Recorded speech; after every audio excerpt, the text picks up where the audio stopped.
პროდუქცია ქართულია, ნედლეული იმპორტირებული. ქართული წარმოების არაერთი დარგი უცხოურ მასალაზეა დამოკიდებული. ბრენდირებული უნიფორმებისა და პრომო მასალების მწარმოებელი კომპანია არტე ბაზარზე უკვე 4 წელია ოპერირებს. აქ იწარმოება პრემიუმ და საშუალო ხარისხის პროდუქცია. მაისურები, ჰუდები, ნაჭრის ჩანთები, ქსოვილი თურქეთიდან შემოდის. საწარმოში მუშავდება და საბოლოოდ მზა პროდუქტად იქცევა. წელიწადში 2 ჯერ დავდივართ ქსოვილების საკმაოდ დიდ მასშტაბურ გამოფენაზე თურქეთში. ხდება ქსოვილების შესწავლა, მისი ხარისხის შერჩევა და შემდეგ ხდება უკვე კონტრაქტების დადება მომწოდებლებთან.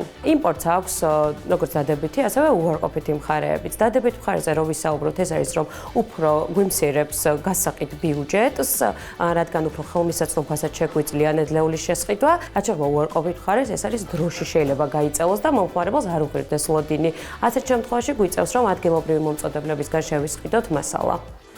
მიუხედავად იმისა, რომ საქართველოს თიხაზე მუშაობის საუკუნეების ისტორია აქვს, კერამიკის თანამედროვე წარმოება ძირითადად იმპორტირებულ ნედლეულზეა დამოკიდებული. კერამიკის მწარმოებელი კერამიკ არტი ხარისხზე ორიენტირებულია.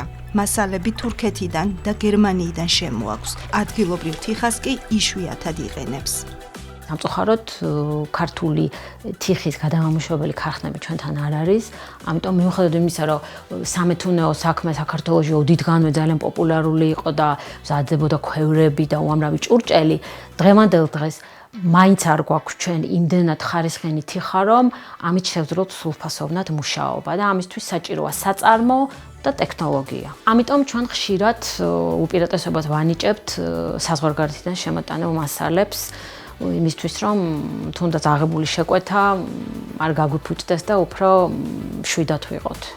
საქართველო ღვინის ქვეყანაა, თუმცა დღეს დიდი, საშუალო და მცირე მარნების მიერ შექმნილ საბოლოო პროდუქციაში ქართული მხოლოდ ყურძენია. დანარჩენი ნედლეული ძირითადად იმპორტირებულია. ჩვენი არის მხოლოდ ღვინო, რომლის საწარმოებლად ჩვენ ყველა დანარჩენ პროდუქტს თუ საშუალებას ვყიდულობთ ქვეყნის გარეთ. შესაბამისად, ჩვენი ქვეყნიდან გაედინება თანხა, რის თანახმადაც ჩვენ ვიღებთ, თქვათ, საბოლოო ჯამში შეფუთვას, რომელშიც შეგვიძლია ვიგულისხმოთ ეტიკეტი, ბოთლი, საცობი და ასე შემდეგ. მაგრამ ამის გარდა ჩვენ ასევე ვყიდულობთ ყველა დამხმარე პროდუქტს და ქიმიკატს წარმოებისათვის საჭირო მოკლედ ამ პროდუქტებს ქვეყნის გარეთ. ანუ ყველაფერი რაც ჩვენ გვჭირდება წარმოებისთვის უნდა შემოვიდეს ქვეყნის გარედან. შესაბამისად ჩვენგან თანხა გაედინება ქვეყნის გარეთ. იმპორტირებულ ნედლეულზე დამოკიდებულება რისკებს ზრდის. საერთაშორისო ბაზრებზე ცვლილება პირდაპირ მოქმედებს ქართულ წარმოებაზე და შესაბამისად მომხმარებელზე.